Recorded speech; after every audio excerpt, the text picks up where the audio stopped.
Bakit nga ba tinawag na April Fool's Day ang unang araw ng Abril?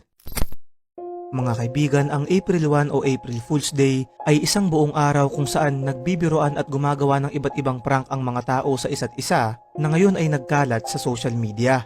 Walang nakakaalam kung paano ito nagsimula, pero ayon sa ilang libro, nagmula raw ang tradisyon na to sa ancient Rome noong 1300s na tinatawag nilang Hilaria na iginugunita nila sa pamamagitan ng katuwaan at pagbibiroan sa isa't isa.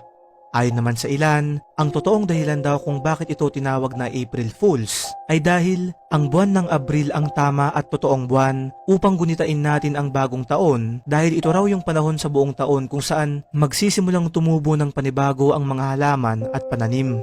Ilang bansa nga tulad ng Thailand, Cambodia, Laos at India ay ipinagdiriwang ang kanilang traditional New Year sa buwan na to mula April 13 hanggang April 15. Ikaw kaibigan, anong prank ang gagawin mo sa araw na to?